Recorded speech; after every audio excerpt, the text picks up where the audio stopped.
Hello दोस्तों, तो finally हम लोग हाजिर हैं आप लोगों का टारगेट डे 4 लेके और बहुत ही बेहतरीन तरीके से बच्चे अपने टारगेट्स को अचीव कर रहे हैं। और कुछ स्टूडेंट्स जो है वो अभी से हिम्मत हार रहे हैं। अरे यार, हिम्मत क्यों हार रहे हो? यही तो प्रोसेस है जो आप लोगों को मजा दिलवाएगा। ये जो प्रोसेस है ना, आप लोगों का लर्निंग प्रोसेस जो है, इसी का मजा है। सिलेक्शन तो एक दिन ले लोगे, उससे आगे के 4-5 दिन खुशी रहेगी और फिर उसके बाद नॉर्मल लाइफ चलना शुरू हो जाएगी। इस लर्निंग का मजा लो, जो आप सीख रहे हो, ये जो प्रोसेस है, ये जो आप 8-8 10-10 घंटे पढ़ पा रहे हो, अब इस चीज का मजा लो। पढ़ाई में इतना मन लगता है, इतना मन लगता है, आपको नशा होना लगेगा पढ़ाई का। और जिस दिन पढ़ाई नहीं होगी ना, उस दिन आपको लगेगा कि यार मैंने क्या छोड़ दिया। इस तरीके का नशा होता है पढ़ाई में। आप लोग एक बार इस नशे को करके देखो, ये आपको बहुत आगे तक पहुंचाएगा। कुछ लड़के कह रहे होंगे क्या फालतू की बातें कर रहे हो? अरे हाँ, मैं सच कह रहा हूं। आप एक बार इसका नशा करके देखिए। इसमें इतना नशा है कि जिस दिन ये नशा छूटेगा, आपको इतनी ज्यादा तड़प होने लगेगी कि यार आज तो मेरा बहुत कुछ छूट गया। लेकिन ये तब होगा जब आपने एक बार उस प्रोसेस में अपने आप को डाला होगा। और ये प्रोसेस में तभी डाल पाओगे जब आप चीजों को सीरियस लेना स्टार्ट करोगे। वैसे तो बहुत सारे स्टूडेंट्स हैं, उनको लगता है कि 299 रुपए में क्या ही होगा, तो वो पढ़ नहीं रहे। हाँ, मुझे पता है कि सस्ती चीजों की आप लोग वैल्यू नहीं करते हो। अगर आज आपने 1 लाख रुपए दिए हो, तो कल को अगर वो 1 लाख रुपए जिस आदमी को दिए, अगर वो ये कहेगा ना कि यहां आ जा कब्रिस्तान में भी, तब भी आप चले जाओगे, क्योंकि आपने 1 लाख रुपए दे रखे हैं। लेकिन हम लोग आपको पूरी जी जान लगा के तैयारी करा रहे हैं, उसके बाद भी आप लोगों को इसकी वैल्यू समझ नहीं आएगी, क्योंकि वो आप लोगों को बहुत नॉमिनल सी फीस लगती है। लेकिन मैं फिर भी कह रहा हूं, हमारी ये गलती है कि हमने इतनी कम फीस रखी है। उसके बावजूद भी मैं आपको कह रहा हूं कि आप प्लीज एक बार पढ़ के देखिए। आप ऑटोमेटिकली 8 से 10 घंटा पढ़ना स्टार्ट कर देंगे। आपको कुछ करना नहीं है, सिर्फ आप एक बार जुड़िए, आप ऑटोमेटिकली 8 से 10 घंटा पढ़ाई करना स्टार्ट कर देते हैं। ये प्रोसेस ऐसा ही है। और ये जो मेहनत है ना, ये इतना मजा देगी, इतना मजा देगी, मैं आप लोगों को बता रहा हूं। बस आप करना सीखिए इस चीज को। जो लोग इससे बेनिफिट ले रहे हैं उन लोगों को पता है। और आप लोगों को क्या लगता है कि सिर्फ आप पढ़ रहे हो? अरे विराट कोहली अमीर है ना, बहुत करोड़ों रुपया है ना, रोहित शर्मा करोड़ों रुपया है ना, हार्दिक पांड्या, उनके पास बहुत पैसा है ना। इस धूप में जहां बाहर कदम नहीं रखना चाह रहे, वो लोग आप लोगों के सामने मैच खेल रहे हैं ना। आईपीएल भी खेलते हैं, दुनिया भर के मैच खेलते हैं, प्रैक्टिस भी करते होंगे। ऐसा तो है नहीं डायरेक्ट जाके। तो प्रैक्टिस क्या एसी में होती है? आपको क्या लग रहा है एसी में होती है प्रैक्टिस? अरे जो जिस खेल का चैंपियन बना है, उसने अपने आप को रगड़ा है। और आप लोग अपने आप को रगड़ना नहीं चाहते हो। अगर आपको यहां पे चैंपियन होना है, चैंपियन ना भी हो तो कम से कम आपको सिलेक्शन लेना है, तो आप लोगों को रगड़ना तो पड़ेगा। जब अंबानी रगड़ रहे हैं, बिल गेट्स रगड़ रहे हैं, प्लेयर्स रगड़ रहे हैं, हीरो रगड़ रहे हैं, सब अपने आप को रगड़ रहे हैं, तब वहां जाके पहुंच रहे हैं। तो आपको क्यों लगता है कि आप एसी में, पंखे में बैठ के सिलेक्शन ले लेंगे? आपको रगड़ना पड़ेगा। इस चीज को समझ लीजिए आप लोग। अभी आप लोगों को मजा नहीं आ रहा है, अपने काम से मोहब्बत करना सीख लो। आप लोगों को अगर इस प्रोसेस से मोहब्बत हो गई ना, जो ये पढ़ाई का प्रोसेस चल रहा है, तो आप लोगों को फिर आएगा मजा। ऐसे मजा नहीं आएगा अगर आप ये सोच के देख रहे हो कि मेरा एक तो सिलेक्शन हो जाएगा। तो ये ज्यादा दिन तक नहीं चलने वाली है चीजें। अगर आप इस चीज का मजा ले रहे हो कि हाँ यार, मैं पहले जो कर रहा था उससे तो बहुत अच्छा कर रहा हूं अब, और मैं कोशिश करूंगा कि इससे भी अच्छा करूं डेली। अब बस आप अपने आप से एक ही क्वेश्चन पूछ लीजिए कि हाँ यार, मैं उतनी मेहनत कर रहा हूं जितनी मुझे करनी चाहिए थी। अगर आपका दिल ये आंसर दे दे, आपका दिमाग ये कह दे कि हाँ भाई सच में तू उतनी मेहनत कर रहा है जितनी तू कर सकता है, तो आपकी सफलता निश्चित है। ऐसा कोई इंसान नहीं है जिसका दिल खुद से यह कह रहा हो कि यार तू 100% दे रहा है अपना, उसके बावजूद भी तेरा सिलेक्शन नहीं हो रहा है। कहीं ना कहीं जो सिलेक्शन नहीं ले रहे हैं, उनसे पूछ के देखो कि कहीं ना कहीं उनकी कमी है। मैं वो नहीं कह रहा हूं, यूपीएससी की बात नहीं कर रहा हूं। यूपीएससी में कई बार होता है कि आप लोग अपना 100% दे रहे होगे, लेकिन उसकी अपेक्षाओं के अनुसार नहीं दे रहे। लेकिन यहां जितनी वैकेंसीज हैं और यहां जितना लेवल है, वहां पे अगर आप अपना हार्ड वर्क कर रहे हैं, स्मार्ट वर्क के साथ, तो निश्चित तौर से आपको सफलता मिलेगी। और मैं तो कह रहा हूं कि कोई नया काम थोड़ी कर रहे हो आप। आपको लगता होगा कि भैया आप बहुत ज्यादा मेहनत कर रहे हो, तो जितनी मेहनत आप कर रहे हो ना, जितनी मेहनत आप कर रहे हो, उतना एक प्राइवेट कंपनी का बंदा रोज डेली कर रहा है। जितनी मेहनत तुम कर रहे हो ना, उससे कई गुना ज्यादा तुम्हारे मामा, मम्मी, पापा रोज डेली मेहनत कर रहे हैं, रोज डेली। आपको क्या लगता है आपकी मम्मी खाली बैठी रहती हैं? अरे घर के इतने काम है, सुबह शाम। और एक गांव की महिला से पूछ के देखो, उसे कितने काम होते हैं दिन रात। सुबह पहले आप लोगों के लिए खाना बना के देगी, बच्चों को तैयार करेंगी, फिर उसके बाद जाके घास भी लेके आएंगी, फिर उनका दूध भी दूना है, दुनिया भर के काम वो करती हैं। तो आपको क्या लग रहा है कि आप बहुत बड़े शहंशाह हो? अगर पढ़ाई कर रहे हो तो बहुत ज्यादा मेहनत कर रहे हो क्या? कुछ नहीं कर रहे हो। बहुत आसान काम कर रहे हो। अरे उससे पूछ के देखो जो 400 रुपए की मजदूरी में पूरा दिन नीचे से ऊपर तक ईंटें ढो रहा है, नीचे से ऊपर तक। आप कौन सी मेहनत कर रहे हो यार? किस दुनिया में जी रहे हो? आपको क्या लग रहा है कि आप बहुत बड़े शहंशाह हो रखे हो?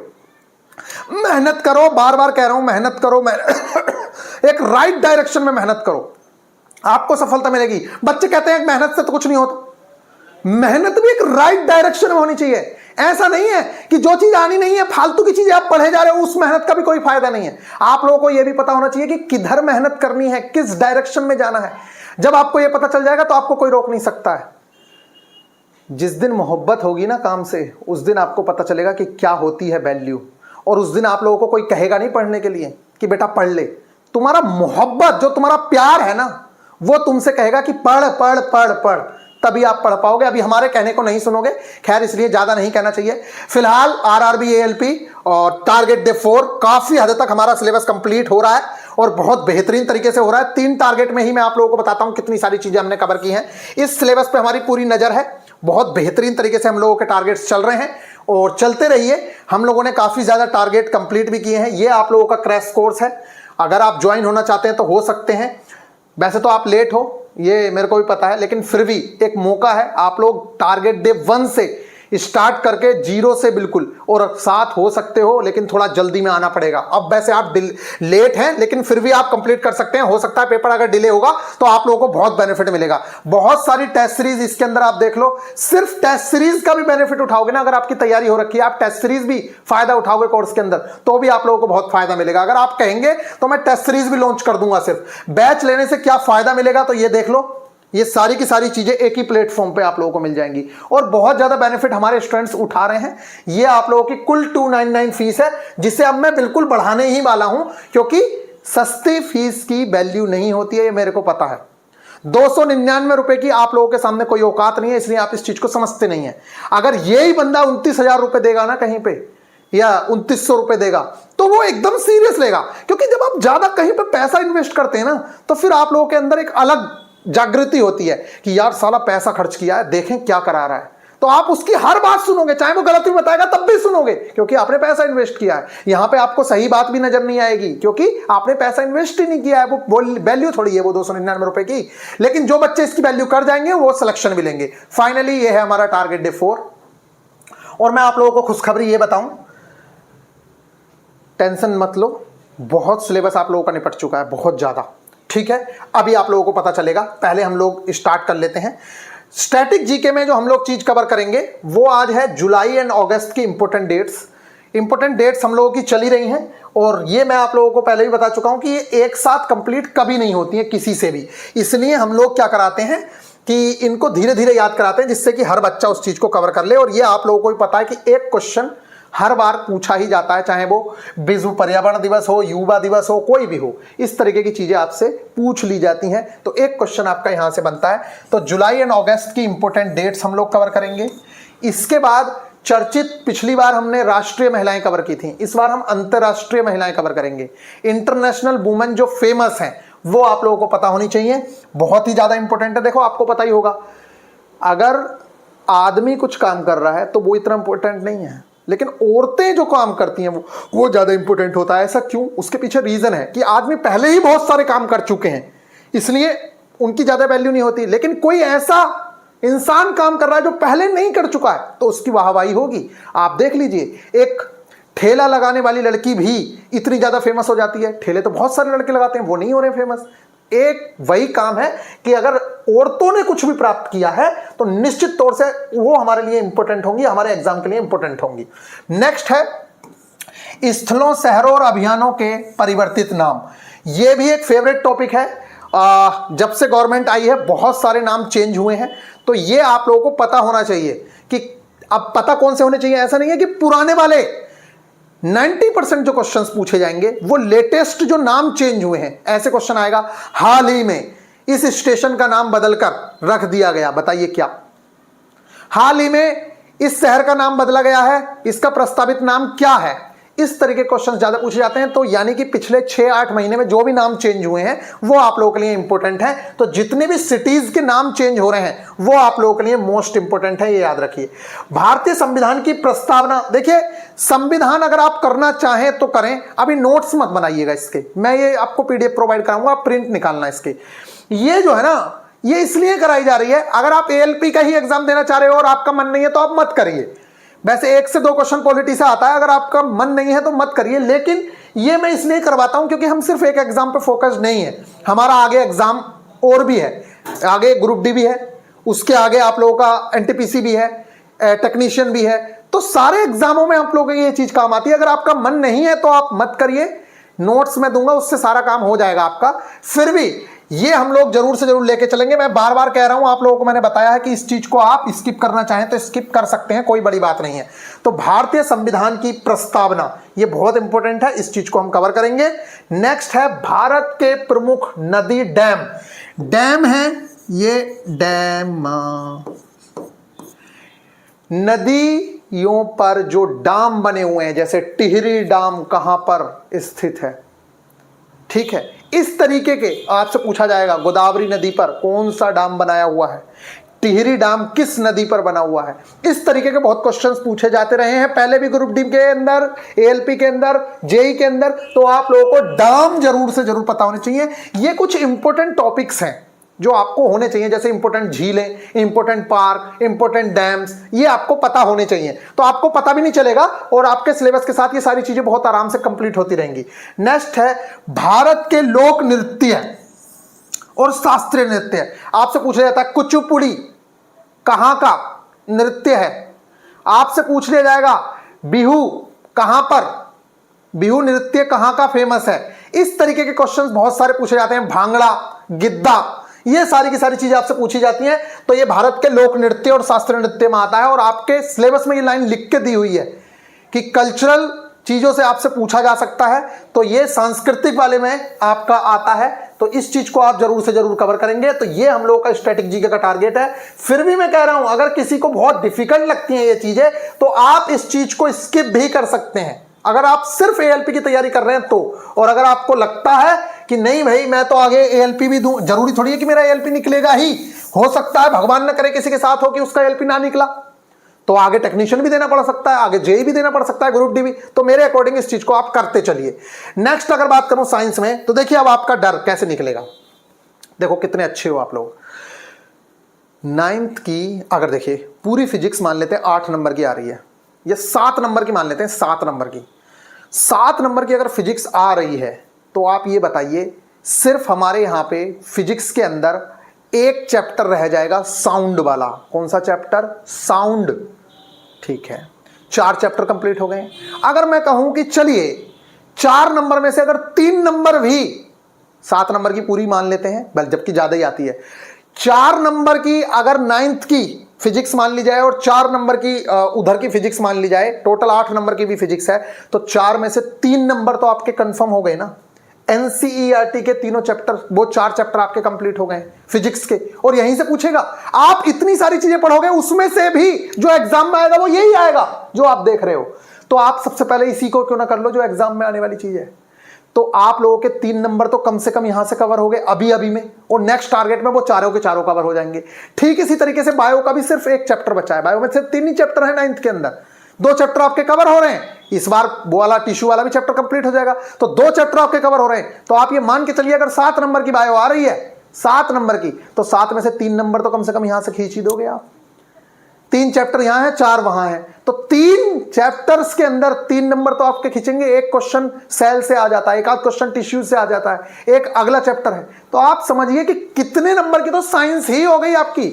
3 और 2, मैं कह रहा हूं 3 और 2 5 नंबर की तो साइंस हो गई। अगर 4 टारगेट में 5 नंबर की साइंस हो गई तो बहुत बड़ी बात है। अभी तो बेटा और चलना है। और मैं एक चीज और बताऊं, आप लोग घबरा रहे होंगे कि भैया 45 दिन टारगेट चलेंगे। 45 दिन नहीं चलेंगे, ये टारगेट रहेंगे लगभग 20 के आसपास। 18 भी हो सकते हैं, 22 भी हो सकते हैं, बस इतने ही टारगेट होते हैं। और आपकी जर्नी बहुत अच्छी चल रही है, आप बहुत अच्छे से कवर कर चुके हो।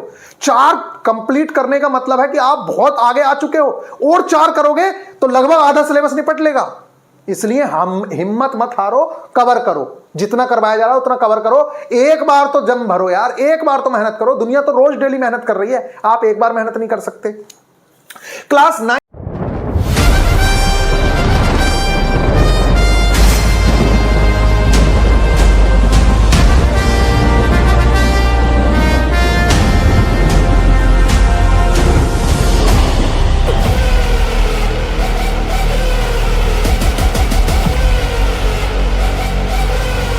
पास, मतलब आपके भाई के पास ज्वाइनिंग लेटर्स की कमी नहीं है।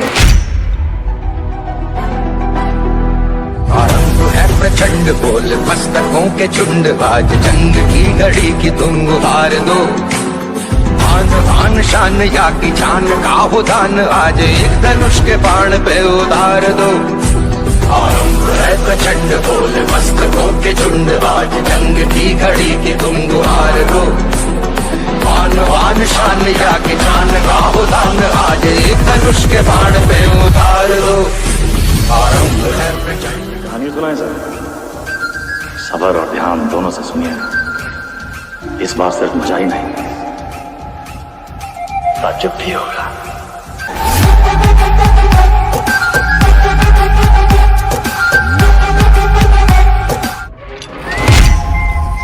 एनसीईआरटी का chapter number 11 work power and energy, बहुत ही ज्यादा इंपॉर्टेंट चैप्टर है भैया।